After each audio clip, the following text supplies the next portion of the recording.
ঊনকোটি জেলা স্বাস্থ্য ও পরিবার কল্যাণ সমিতির উদ্যোগে শুরু হওয়া 2 মাসব্যাপী ডায়রিয়া নির্মূলীকরণ অভিযানের অঙ্গ হিসাবে আজ ঊনকোটি জেলার জেলা সদর কৈলাসহর আরজিএম হাসপাতালে উদ্বোধন হল স্টপ ডায়রিয়া ক্যাম্পেইন অভিযান। মঙ্গল প্রদীপ জ্বালিয়ে আজকের এই অনুষ্ঠানের সূচনা করেন ঊনকোটি জেলা পরিষদের সভাপতি অমলেন্দু দাস। এছাড়াও আজকের এই অনুষ্ঠানে উপস্থিত ছিলেন জেলা নোডাল অফিসার ডক্টর অয়ন রায়, ঊনকোটি জেলার chief medical officer Shirshendu Chakma, Kailashahar পুর পরিষদের চেয়ারপারসন চপলা দেবরায়, মহকুমা শাসক প্রদীপ সরকার, জেলা পরিষদের সহসভাপতি শ্যামল দাস সহ অন্যান্যরা। মূলত 0 থেকে 5 বছর বয়সের শিশুদের মধ্যে ডায়রিয়া নির্মূলীকরণের লক্ষ্যে রাজ্যব্যাপী এই অভিযান চলছে বলে জানান ঊনকোটি জেলার নোডাল অফিসার ডক্টর অয়ন রায়। ঊনকোটি জেলায় 0 থেকে 5 বছরের শিশু রয়েছে প্রায় 26,000। সারা ভারতবর্ষে প্রতি বছর ডায়রিয়ার কারণে প্রায় 50,000 শিশু মৃত্যুর ঘটনা ঘটে। ডায়রিয়ার শিশু মৃত্যুর উল্লেখযোগ্য কারণ হল শরীরে পানি শূন্যতা।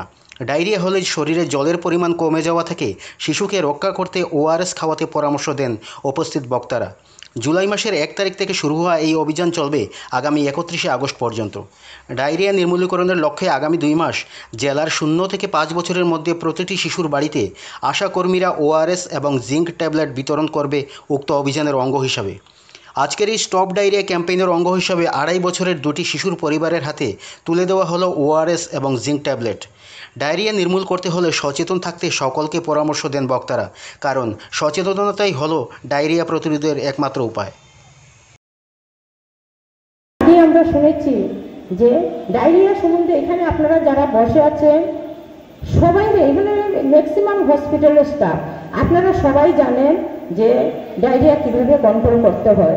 আমরা বিগত দিনে diarrhoea control programme, diarrhoea prevention programme এগুলো অনেক করে এসেছি, কিন্তু এবার একটু ব্যতিক্রম দেখা যেটা যাচ্ছে যে স্টপ ডায়রিয়া, মানে ডায়রিয়াটা হতেই পারবে না, আমরা স্টপ করব।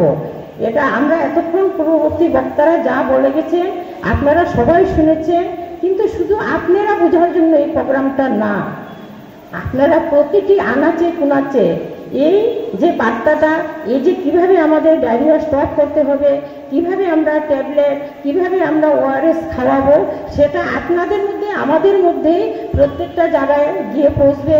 এবং প্রত্যেকটা অঙ্গনাদি সেন্টার, সাব সেন্টার বা প্রত্যেক জায়গাতে যে ওআরএসগুলো দেওয়া হবে সেটার যাতে সুপরিকল্পিতভাবে দেওয়া হয়, আননেসারি নষ্ট না। আমরা দেখছি অনেক সময় হসপিটাল থেকেও অনেক যে 2, 3টা 5টা করে প্যাকেট নিয়ে যায়, কিন্তু সেগুলো ঠিকভাবে বাচ্চাদেরকে খাওয়ানো হয় না।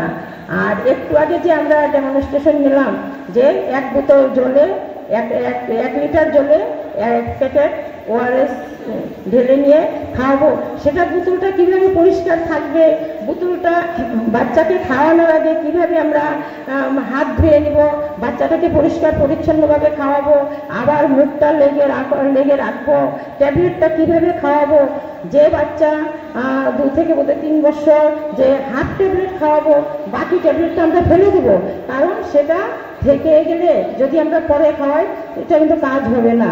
তার জন্য আমরা প্রত্যেকটি বিষয় আমরা পুঙ্খানুপুঙ্খভাবে জেনে নিয়ে তারপর আমরা মাঠে কাজ করব। আমি জানি যারা এখানে অঙ্গনাদি আশা মাল্টিপারপাস ওয়ার্কাররা আছেন, আপনাদের মায়ের মতো সেবায় আমাদের এই যে একটা গ্রাস লেভেল সমাজ আছে বা প্রত্যেকটা বালুয়ারিতে বাচ্চারা আছে, অঙ্গনাদিতে যে বাচ্চারা আছে, তারা আপনাদের মায়ের মতো সেবায় তারা সুরক্ষিত থাকছে। তাই আপনাদেরকে বারে বারে আমি অনুরোধ করব আপনাদের প্রত্যেকটা কাজে যাতে এই সুন্দরতা বজায় থাকে, এবং প্রত্যেকটা বাড়িতে যখন আপনারা যাবেন যে ওআরএস দেবেন ভালোভাবে বুঝিয়ে আসবেন। এতক্ষণ আপনারা অনেক কথা শুনেছেন যেটা আপনারাও জানেন, আরও হয়তো অতিরিক্ত জেনেছেন। আমরা জেনেছি নোডাল অফিসার বলেছে যে দিন 6টা বাচ্চা আমাদের এই ডায়রিয়াতে মারা যাচ্ছে, তাহলে আমাদের কতটুকু সচেতন থাকতে হবে যে অনেক রোগ হয়তো আমরা মুক্ত করতে পারি না, কিন্তু দেখা যায় এটা যদি আমাদের ব্যবস্থাপনায় যদি একটু আমরা লক্ষ্য করি তাহলে আমরা এই রোগ মুক্ত করতে পারবো।